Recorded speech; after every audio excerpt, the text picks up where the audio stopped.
Hi everyone. This research tutorial is to help you find the types of sources that I'm asking you to look for and include in your research paper. So you want to start by going to the library homepage by typing in library.stonybrook.edu. Once you get to the homepage, you're going to see this gray search box where the library guides you to start your search, but I'm going to show you a slightly different way to approach your research. Before we do that though, keep in mind that if you click on this more information about search up here, it's going to take you to some tutorial pages and some help. So that's available for you if you want to review that. But for our purposes, let's first start with where I want you to look as you're approaching your research. The first thing we're going to do is go to the databases. So click on databases underneath the search box, and you're going to get this list of A to Z databases. Now obviously you don't know which databases you want to search in, so you want to start with the subject guide. The subject guide puts the databases into categories based on what you're searching. So that's one way to approach it. But before we go into those scholarly journal articles, let me show you first one database that will get you to news sources. So in your annotated bibliography instructions, I ask you to find 3 news sources, 5 scholarly journal articles, and 2 organizations that are already working to solve your global problem. So let's go to the database that can take you to news sources from around the world, and that is Nexus Uni. So let's click on N. We're in the A to Z databases, and I clicked on N, and I'm going to scroll down to find Nexus Uni. And here it is, Nexus Uni. So we're going to click on Nexus Uni. And here is our search page for this database. Notice to the left here that news is clicked. I only want news articles. I don't want legal cases or law reviews or company info. I just want news sources. So I am looking at pollution in Beijing, simply typing in my search terms. And let's see what happens. It's a really, really broad search term I'm putting in there, so we're going to get a lot of articles. Over 10,000 articles. Wow. That's okay. What we want to do now is look at our page here and see how we can limit this. So instead of sorting this by relevance, I want the most recent news, so I'm going to say newest to oldest, and that's going to resort my results.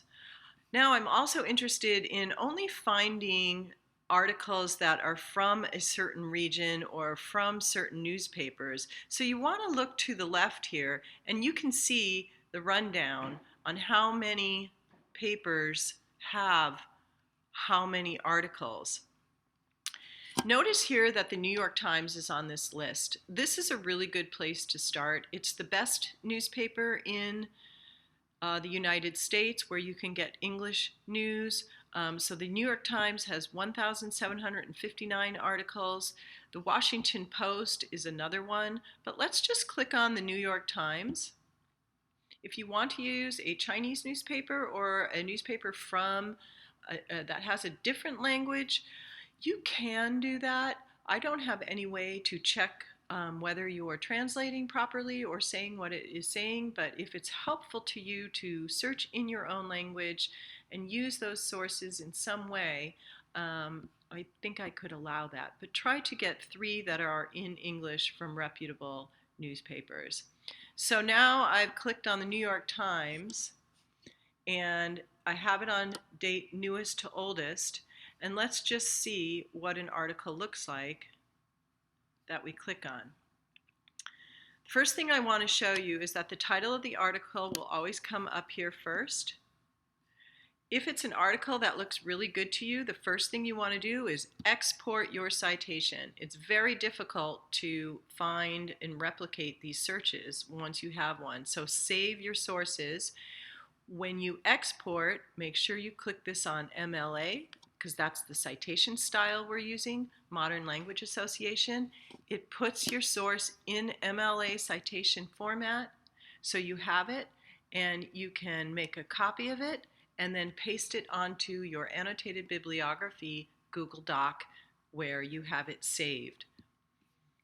The next thing you're going to see is where this was published, the New York Times, and the date that it was published here. And then the byline, that means who wrote it. These are the authors, and there's several authors. This is a fairly lengthy article, so it's probably a good place to start. You can read the article then, make sure you export the citation to yourself, and then finally download the article, full document, as a PDF, as a Word doc, however you want to do it. Make sure you click on download and then save that download into your Google Drive so that you have it forever. As I said, it's very hard to replicate searches with databases that have so many articles in them. So that was Nexus Uni. You're going to export your citation and you're going to download the article.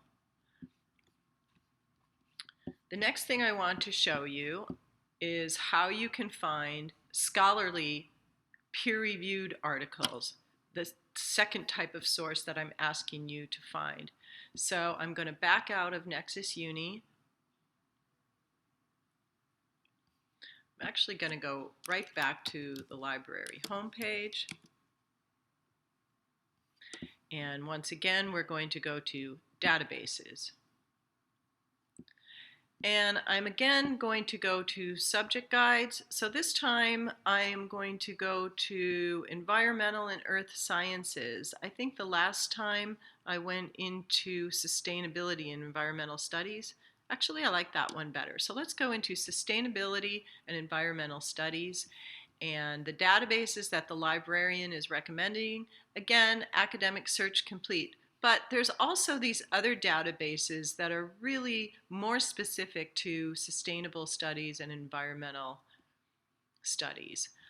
Make sure that whatever database you do decide to go in has full text. If you find a citation that is not full text, you can often find that full text article in a different database. So I might find something in Greenfile that's just a citation, and I could cut and paste the title of that into Academic Search Complete and maybe find the full text, or into a different database. So now I'm in Academic Search Complete, and it takes me to the EBSCOhost search engine. So I'm going to type in my search terms, and I'm going to use a Boolean operator because I'm only interested in Beijing because I need to narrow down my topic. And click search, and let's see what we get. You can see I have a really huge results list, 14,000 plus articles. So first thing you do on a database is go to the left and refine your results. So I want to make sure that everything I have is full text to make it easy on my search. I also want to make sure that I'm only getting scholarly peer-reviewed journal articles. And finally, I'm going to look for more recent articles, let's say from 2010. Now I've narrowed my list down to 3,000. That's still a lot. One more thing I want to show you to help speed up your search is the page options. Here, if you click it on detailed, your search results list will give you a little bit more information on what's in each article so that as you're scanning through, you can get an idea of which articles might fit your solution ideas. So I'm scanning through. All I really need to do is find one good article that helped me with pollution. So let's say I find this one, Effects of Urban Landscape on Pollution and Particulate Matter. And that looks good to me. So I'm going to click on that. Now I have the first page of the information about this particular article. A couple things I want to show you here. Notice that the preset search terms are here. These are other ways you can search or other terms you can use if you're having a hard time finding articles that fit what you're looking for. If the article you have is really good and right on the button, then you can click on Find Similar Results and you get a new results list that gives you articles exactly on that topic that that original article was on. That can get very, very specific and sometimes too specific. So let's go back to our original article. And let's say this is an article you definitely want to use. So what do? The first thing you do, email the citation to yourself. Make sure you put in your email here. And you send it to yourself in MLA format. And then you have in your email the citation so it's never lost. Again, it's very difficult to replicate these searches. So once you find a good article, always email the citation to yourself first. Then you can go into the full text. And once you get that full text, you're going to download it to your desktop and then move it into your Google Drive. And you can just put the first couple words of the title to keep everything straight and save it as a download. Finally, when you get these articles, you're not going to have time to read these articles all the way through from front to back. So approaching scholarly journal articles is an art form. The first thing you want to do is read the abstract. It tells you everything you need to know that's in the article. The next thing you should do is read the introduction, then skip all the way down to the conclusion.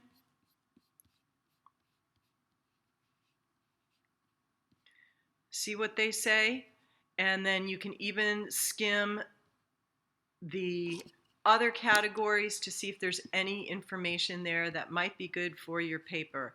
But you really don't need to spend a lot of time reading these articles all the way through. You might want to read the discussion section. You probably don't need to read the methodologies section or any of the super technical stuff. Again, focus on the abstract, the introduction, and the conclusion, and maybe discussions. I would skip the data and methods part. It's a scholarly journal, so it's made the cut, and it's considered that the methodology is fine for that. So that's an article. That's how you can find it, a scholarly journal article using the databases from the library. So I'm just going to go over that again really quickly. So it's library homepage, databases, subject. Let's say I'm going to do a different subject this time. I want to do literacy, so I'm going to go into education database. And again, I get academic search complete, but I also have some other ones. Let's look at JSTOR quickly. It's a different interface. I think it's a little more difficult to navigate, but let's say I'm doing literacy in Africa. And maybe I'm going to change that in to an and. So every article has the word literacy and the word Africa in it. You can see in JSTOR you get images and all kinds of different journal articles. So again, the first thing you want to do is go to the left and narrow your search. So I'm going to narrow it to only journals. I could do book chapters if I wanted, but I'm going to only do journals. I want documents. I want it from 2010 to 2019, and I'm going to apply.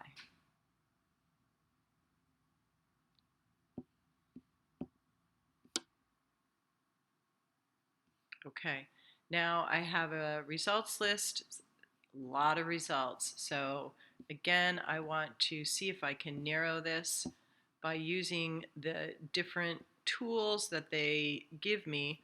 I'm not as good at JSTOR as my other ones, but notice here you can download the PDF. You can export selected citations. Make sure you do that. Show snippets gives you a little more information. And let's do it sort by newest.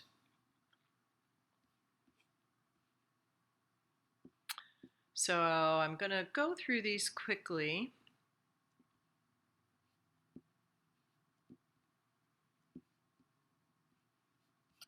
Notice that I'm not getting a lot on Africa, and I used the Boolean search term Africa, so I'm not really sure why. So let's go to search within results and type in Africa.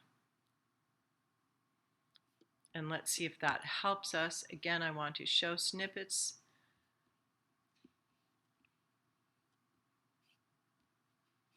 And let's type within that. Sort of doing a double search of these terms.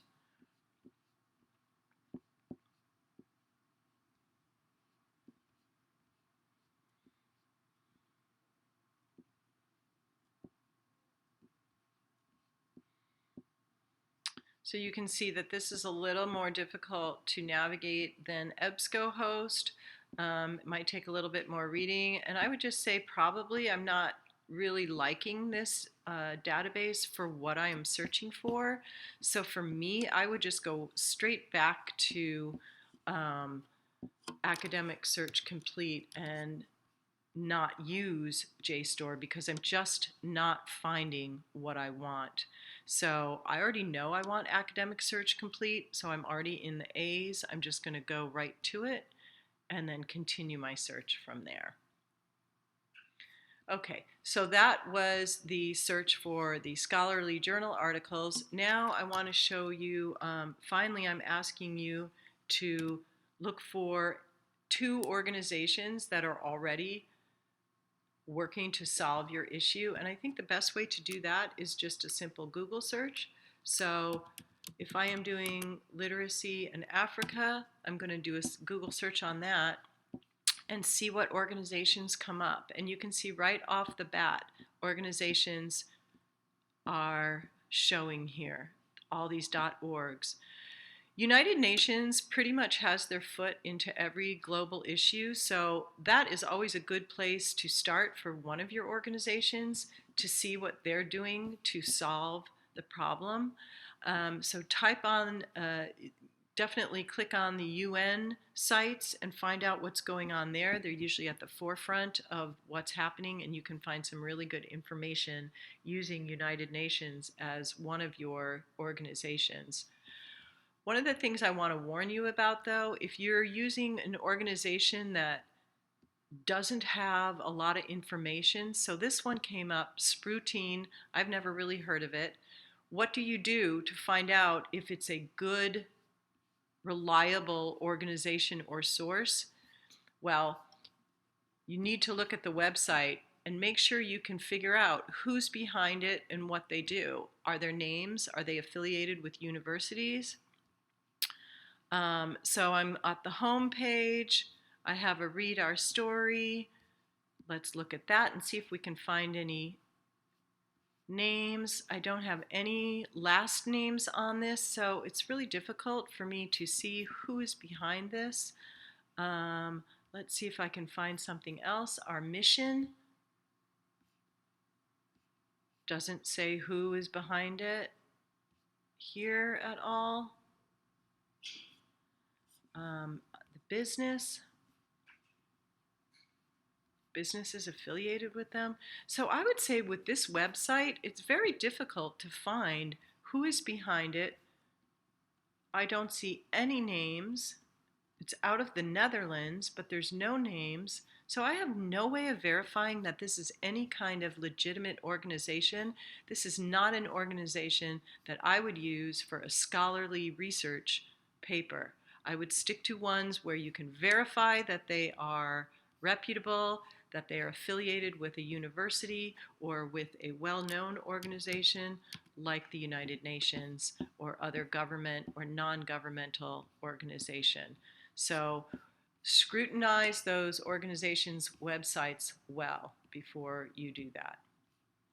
So remember, we used databases, we used Nexus Uni to find our news sources, and that's free access to the New York Times, which is our best news source, or the Washington Post. You can use your own country's best news sources, but remember that you're going to have to translate into English if you use Chinese news sources or another language, and try to keep those down to a minimum and stay in English as much as you can, if for no other reason than just to practice it.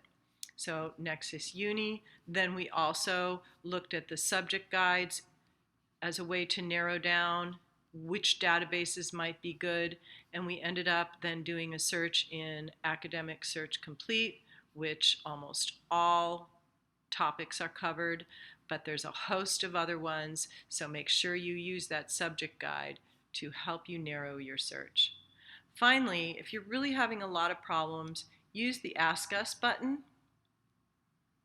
Stay online, put in your name, and start a conversation with a reference librarian who will find you relevant research, peer-reviewed articles, news sources really, really quickly. So please take advantage of the Ask Us chat.